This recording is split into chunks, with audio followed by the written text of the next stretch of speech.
So let's do an update.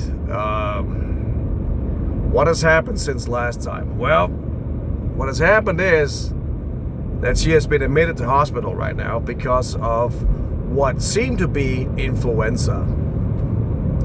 Her, as you probably all of you know, that if you have a temperature that's greater than 38 point something, you're supposed to contact the oncologist department and assess if they need to see you or not to see you. It's because of the treatment style and whatever you're using right now. So in our case, she had a temperature around 39. So that was a little bit too high for our liking. So I forced her to call in. Firstly, it was a Friday where I came home because I needed a battery for a bus that I had in my barn. Don't ask why, I just did though. And I found her in a couch, and she almost couldn't get up herself. Very dizzy, very stumbling around, and not feeling totally great. So we called in. She got admitted, and she got released the very same day, saying, "Well, this was probably nothing." Saturday, we had to do the same thing again. This time for the local department, as the acute center, as they call it. And from that, she got transferred, and from that point on, she's been on hospital ever since. So that is from Saturday. So that's Saturday, Sunday, Monday, Tuesday. Now it's Wednesday. So it has taken a few days, right, so far. Yeah. Now, they do a lot of blood tests, and in Denmark, they are not really that keen on telling you exactly what's going on, because either it's because they don't know, or because, I don't know, it's just,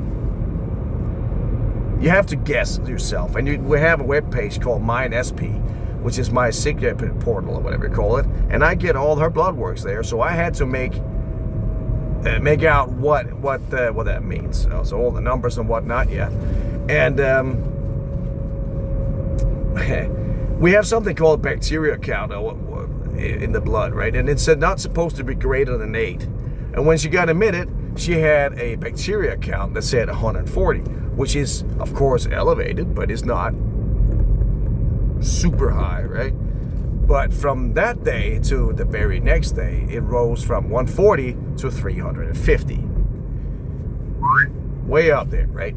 The hemoglobin count is plummeting, and the kidney count, or whatever they call that, the number on the kidneys there, that is also not doing terribly great. And they did a lot of tests. At first you thought, well, this is probably due to an influenza. And they tested for influenza, not there. Then they tested for pneumonia, not there. So now they're like, what the fuck's going on, right? She has a temperature that goes from somewhere between normal and way up to 39.2 or 39.7 is the highest I have actually measured it on, right? So yeah. So it goes up and down and up and down and up and down. So right now she's on antibiotics, quite severe antibiotics, and they found yesterday that she's got streptococcus bacteria, what they call is heavily grown.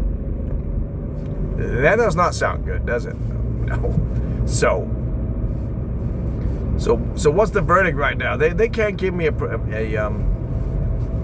they can't give me an outcome of this. Of course they can. I mean, they probably they could, but they won't. So again, it's a guessing game. Will or will she not make it?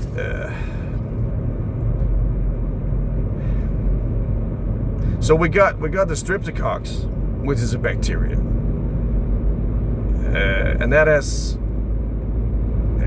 a combined with the stage 4, combined with the lepno, whatever, everywhere, cancer here, cancer there, liver not doing so great, kidney not doing so great, metastases in the brain, metastases in the bone marrows, in the bone, a little piece of the liver that's got something on it right now. It's piling up, man. It's piling up. I have not slept well for, I don't know, I lose track of time. However, the good news is that my boys, or our boys, are actually doing fine. I mean, this is one of the benefits, I think, that they're in on it, that they know exactly what's going on. Of course, it's not fun losing mom, obviously, but I'm not saying that she's dead yet, though. But you know, it's preparation, because they can't stop this thing, but they can make it feel better, and that's what I think it's called palliative. And I think that's what palliative is in for. That's for making it feel better and not for the curing. Or that's what the doctors do, and the palliative is trying to see if they can help her out in this transition from being from life to death. If that takes months or years, it takes months or years. It's just, we are not close to years yet. We are closer to months, as I see it. And I asked around and I looked around, and it all adds up.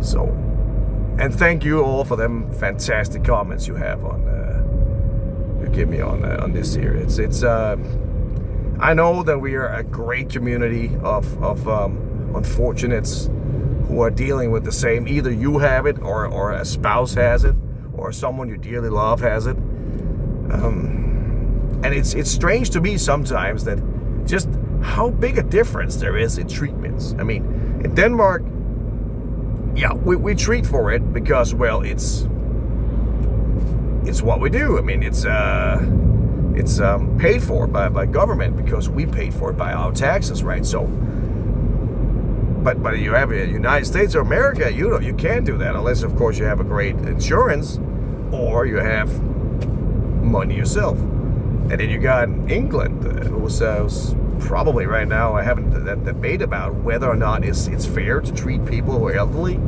or what is the limit for treatments for people who have cancer, right? So, yeah, I know the research costs quite a lot, so I know that it's expensive to get this kind of treatments, but come on, it's a human life. I mean, how can you value a human life? I mean, whoever I know is priceless to me, right? Yeah. But okay, I see it as if you see it as a business, it's, well, you can't save everybody, and yeah, okay. But if you can just make them feel great, or make them, feel okay from the last transition, then that's fine. Yeah, so that's like kind of like the update here, folks. And thank you for all the praying. I mean, that's we never really use that here in Denmark because, well, we're heathens. But yeah, I'm thank you. Yeah.